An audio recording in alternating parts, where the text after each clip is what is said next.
Students, इस channel पे आपका स्वागत और अभिनंदन है। आज हम तुलसीदास भरत राम का प्रेम और गीतावली के पद करने जा रहे हैं। अति महत्वपूर्ण प्रश्नों की सीरीज चल रही है अपनी। तुलसीदास द्वारा रचित भरत राम का प्रेम किस काव्य से लिया गया है, इससे पहले हमने कई विचारकों को कर लिया है। तो तुलसीदास द्वारा रचित भरत राम प्रेम किस काव्य से लिया गया है? तो तुलसीदास द्वारा रचित रामचरितमानस से लिया गया है, जो अयोध्या कांड से। तुलसीदास द्वारा रचित रामचरितमानस नामक काव्य के अयोध्या कांड से लिया गया है। राम को वापस लाने के लिए भरत कहाँ गए थे? चित्रकूट में। कवि ने माता कौशल्या के दुख की तुलना किससे की है? जमाना आपकी उड़ान देखता है। आपने किन परिस्थितियों में सफलता को पाया है, ये आपसे कोई नहीं पूछेगा, लेकिन आप सफल हो या जीवन में असफल, ये आपकी आंकी जाएगी, देखी जाएगी। तो जो बच्चे सरल और सहज भाव से पढ़ रहे हैं वो एक दिन जरूर सफल हो जाएंगे। कवि ने माता कौशल्या के दुख की तुलना किससे की है? कवि ने माता कौशल्या के दुख की तुलना एक वियोगी मोरनी से की है। नेक्स्ट, राम वियोग में कौशल्या किसे छाती से लगाती है? तो राम वियोग में कौशल्या राम की जो जूतियाँ होती हैं उन्हें छाती से लगा लेती हैं। खेलते समय भरत जब हारने वाले होते हैं तो राम क्या कहते थे? तो खेलते समय जब भरत हारने वाले होते थे तो राम स्नेहवश स्वयं हार कर भरत को जीता देते थे। किसकी आज्ञा पाकर भरत अपनी बात कहने के लिए सभा में खड़े हुए थे? तो गुरु मुनि वशिष्ठ की आज्ञा पाकर भरत इस प्रकार से सभा में खड़े होते हैं। पद के दो पद कहाँ से लिए गए हैं? महाकवि तुलसीदास द्वारा रचित गीतावली से। माता कौशल्या राम को क्या कहकर बुला रही है? तो माता कौशल्या राम को उनके प्रिय घोड़ों की दुहाई देकर कि घोड़े आपको याद कर रहे हैं, आपके बिना उदास हैं, ये कहकर माँ कौशल्या प्रिय घोड़ों की दुहाई देती हैं और श्री राम को बुलाती हैं कि जिन घोड़ों को तुम प्यार से पुकारते थे इनके लिए सिर्फ एक बार आप चले आओ। माता कौशल्या राम की किन वस्तुओं को देखकर उनका स्मरण करती हैं? तो माता कौशल्या श्री राम के बचपन के छोटे छोटे धनुष बाण और उनकी जूतियाँ होती हैं उनको देखकर स्मरण करती हैं, उन्हें याद करती हैं। रही चकी चित्र लिखी पंक्ति में कौन सा अलंकार है? तो ये उपमा अलंकार है। भरत राम का प्रेम पदों में किस प्रसंग का उल्लेख हुआ है? तो भरत राम प्रेम पदों में राम द्वारा वन गमन और भरत द्वारा चित्रकूट जाकर उन्हें वापस लाने के प्रसंग का वर्णन किया गया है।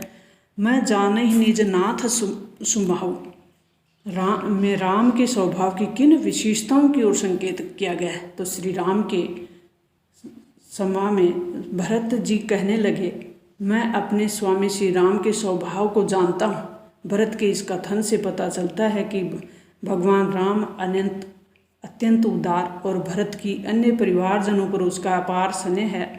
वह अपराध करने वाले पर भी कभी क्रोध नहीं करते।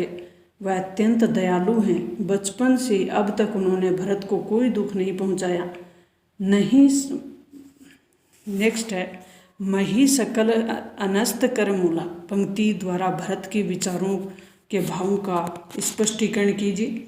तो भरत जी कहते हैं कि मही सकल अनस्त कर मूला, अर्थात मैं ही सारे अनर्थ की जड़ हूँ। मैं ही सारे अनर्थ की जड़ हूँ। माता कैकेयी ने अपने पुत्र के लिए अर्थात मेरे लिए अयोध्या का राजा दशरथ से राज्य है वो दशरथ से मांग लिया और मैं निष्कंटक राज्य कर रहा हूँ। इसलिए राम को 14 वर्ष का वनवास दे दिया। इस प्रकार अयोध्या में राम की राज्याभिषेक, हनन तथा वन गमन के अनर्थ के लिए मूल दोषी तो मैं ही हूँ। अब ये सब हुआ है मेरे कारण हुआ है। राम, लक्ष्मण और सीता को वनवास में कष्ट सहने पड़े। अयोध्या में सब नर नारी विकल हुए, यानी श्री राम के वियोग में दुखी हुए और माताओं को राजा दशरथ के निधन से वधव्य यानी विधवापन भोगना पड़ा। इस तरीके से भरत हैं वो श्री राम के बारे में कहते हैं। राघो एक बार फिर आवा, ये बरबाजी विलोकी अपने बहुए नन्ही सुधावा। जे प्याई पोखी कर पंकज पार वार चचुकारे। क्यों क्यों जीव ही मेरे राम लाडले, ते अब निपट बिसारे। भरत सोगुनी सार करत अति प्रिय जनि तिहारे। तथपि तिथपि दिन होता झांवरे मनहु कमल हिम हमारे। सुनहु पथिक जो राम मिलहि वन कहिए मातु संदेशो। पथिक जी को कौशल्या जी कहती हैं कि श्री राम तक ये संदेश पहुंचाइए आप। तुलसी मोही और सबहिन ते इनको बड़ो अंदेशो। उपयुक्त काव्यांश की सप्रसंग व्याख्या कीजिए।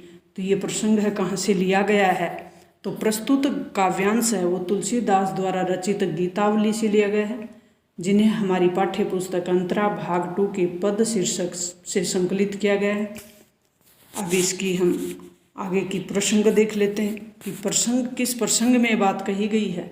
तो राम के वन गमन और उनके द्वारा पाले गए घोड़े अत्यंत व्याकुल हैं। माता कौशल्या पथिक के माध्यम से राम तक ये संदेश भिजवा रही हैं कि उन्हें अपने घोड़ों को इस तरह विस्मृत नहीं कर देना चाहिए, यानी भूल नहीं जाना चाहिए।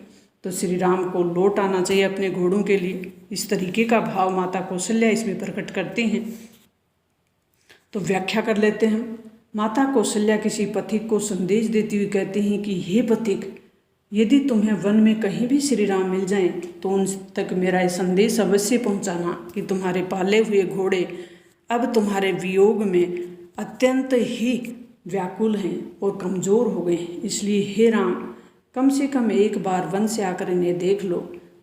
तुम्हारे जिन घोड़ों को दूध पिलाकर और अपने कमल जैसे हाथों से बदन पर फिराकर बार बार प्रेम से पुचकारते थे, वे तुम्हारे वियोग में आज भला कैसे रह सकते हैं। हे लाडले पुत्र राम, क्या तुमने अपने उन प्रिय घोड़ों को भुला दिया है? तुम अपने घोड़ों को याद करो और ये तुम वापस लौट आओ घोड़ों के लिए। यद्यपि तुम्हारे न होने से भरत उन घोड़ों को 100 गुनी अधिक देखभाल करता है, लेकिन फिर भी वो तुम्हारे वियोग में कमज़ोर होते जा रहे हैं। जैसे पाला पड़ने पे कमल मुरझा जाता है, वैसे ही घोड़े हैं, ये कमज़ोर होते जा रहे हैं, दिन मुरझाता जाता है। ये पथिक, तुम राम से जाकर ये संदेश अवश्य कह देना। तुलसीदास जी कहते हैं कि माता कौशल्या ने कहा कि मुझे सबसे अधिक इन घोड़ों की चिंता है कि ये तुम्हारे वियोग में भला कैसे जीवित रहेंगे। अब प्रस्तुत पद्यांश में ब्रज भाषा है, क्योंकि तुलसीदास जी ब्रज भाषा में ही कविता करते थे। तथापि विलही मनहु कमल हिम मारे पंक्ति में उत्प्रेक्षा अलंकार का प्रयोग हुआ है कि जैसे कोहरा पड़ने पर कमल मुरझा जाता है, राम के वियोग में अयोध्या के नर नारी ही नहीं घोड़े तक दुखी हैं। यही बताना कवि का उद्देश्य है। माधुर्य गुण एवं ये जो पद है छंद में रचना हुई है। तुलसीदास का साहित्यिक परिचय देख लेते हैं। तुलसीदास जी का जन्म सन 1532 में उत्तर प्रदेश के जिला बांद्रा में गांव राजापुर में हुआ। उनके पिता का नाम आत्माराम दुबे और माता का नाम हुलसी था। उनका जन्म अभुक्त मूल नक्षत्र में होने के कारण उनके माता पिता ने बचपन में उनका परित्याग कर दिया और उनका पालन पोषण और शिक्षा उनके गुरु नरसिंह दास ने की थी और उनका विवाह रत्नावली से हुआ। तो तुलसीदास जी का विवाह रत्नावली से हुआ। भक्ति काल की सगुण धारा के राम भक्ति शाखा में प्रयुक्त कवि ने के रूप में तुलसीदास जी को जाना जाता है। इन्होंने अपने ग्रंथों के माध्यम से समाज को लोक मंगल और समन्वय का संदेश दिया। तुलसीदास जी ने अवधी और ब्रज भाषा काव्य में रचना की। तुलसीदास द्वारा रचित कृतियों में रामचरितमानस, विनय पत्रिका, गीतावली, जानकी मंगल, पार्वती मंगल, वैराग्य दीपिनी, रामलला, नच्छुगु तथा रामाज्ञा प्रश्नावली आदि। नेक्स्ट हमारा जो इस पे होगा वो विद्यापति पद। कवि विद्यापति के संकलित पदों में प्रथम पद में किसका वर्णन है? तो विरहिणी नायिका के नामों का वर्णन किया गया है। नेक्स्ट हम देख लेते हैं कि विरह में राधा का शरीर किसके समान क्षीण होता जा रहा है? तो विरह में राधा का शरीर चतुर्दशी के चांद, 14 का चांद घटता चला जाता है और अगले दिन अमावस्या हो जाती है। तो उस तरीके से 14 के चांद से तुलना की गई है कि 14 के चांद के समान राधा का शरीर कमज़ोर कमज़ोर होता जा रहा है। कवि विद्यापति के पदों में नायक और नायिका कौन है? कवि विद्यापति के पदों में नायक कृष्ण हैं और नायिका राधा जी हैं। नेक्स्ट, राधा को जन जीवन भर किससे तृप्ति नहीं हुई? तो राधा को श्री जीवन भर कृष्ण प्रेम से तृप्ति नहीं हुई। कवि विद्यापति के काव्य का प्रमुख विषय क्या है? तो राधा कृष्ण के प्रेम के माध्यम से लौकिक प्रेम के विभिन्न रूपों का चित्रण किया गया है। तो कवि विद्यापति ने तीसरे पद में किन शत्रुओं का चित्रण उद्दीपन में किया है? तो बसंत ऋतु का चित्रण किया है। कवि विद्यापति ने तीसरे पद में किस ऋतु का चित्रण किया है? तो बसंत ऋतु का।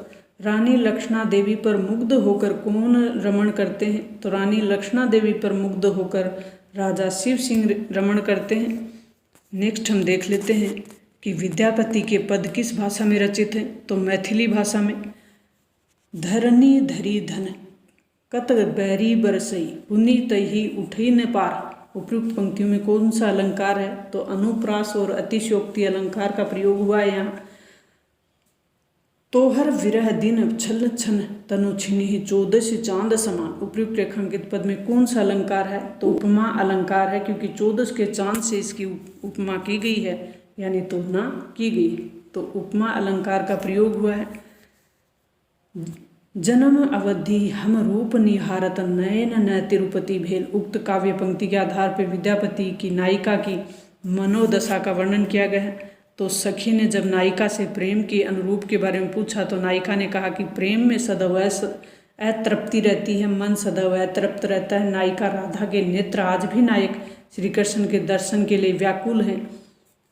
भले ही नायक की छवि हमेशा उनकी आंखों के सामने रही हो, लेकिन उनके नेत्र कभी भी प्रिय की सांवली सलोनी सूरत को देखकर तृप्त नहीं होते। ये अतृप्ति उनके प्रेम का परिचायक है।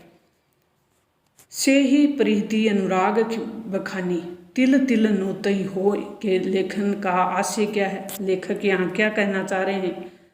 तो कवि प्रस्तुत काव्यांश के माध्यम से कहना चाह रहे हैं कि वही प्रेम और अनुराग बखाने योग्य है जिसमें क्षण क्षण नवीनता का अनुभव हो, अर्थात प्रेम की एक विशेषता हो, नित्य नवीनता। इसी प्रकार जिस प्रीति में कभी पुरानापन ना आए, सदैव नई नई सी लगे, वही प्रीति बखानने के योग्य होती है। कवि यही कहना चाह रहे हैं।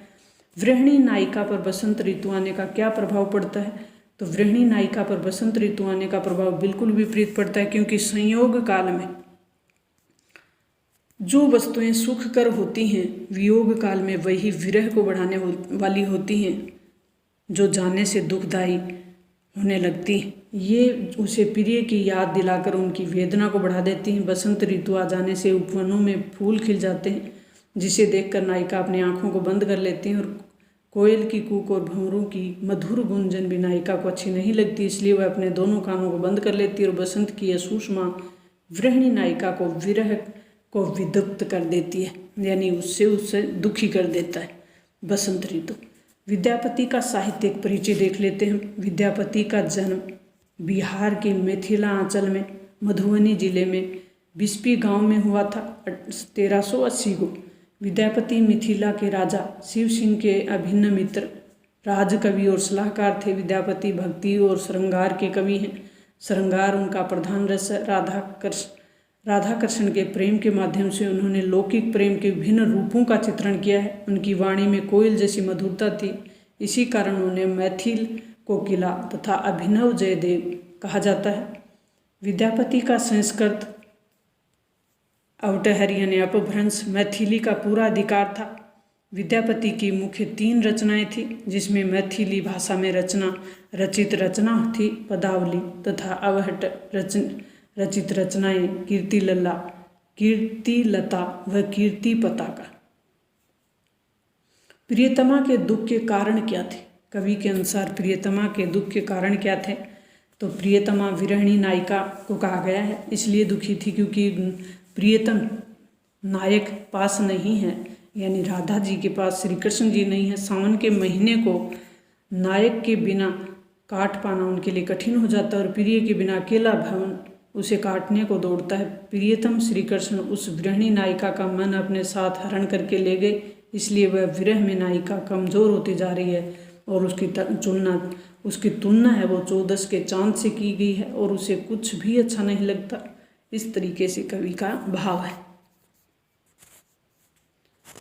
नेक्स्ट वीडियो में हम करेंगे केशवदास ने सरस्वती वंदना, पंचवटी का वर्णन, अंगद, ये सब हम नेक्स्ट वीडियो में करेंगे। तब तक आप तैयारी में जुटे रहें, अपनी तैयारी को बेहतर करें। मुझे उम्मीद है कि आपके मार्क्स इम्प्रूवमेंट में ये अति महत्वपूर्ण प्रश्न हैं जो ज़रूर फ़ायदा करेंगे। मिलते हैं नेक्स्ट वीडियो में। थैंक्स।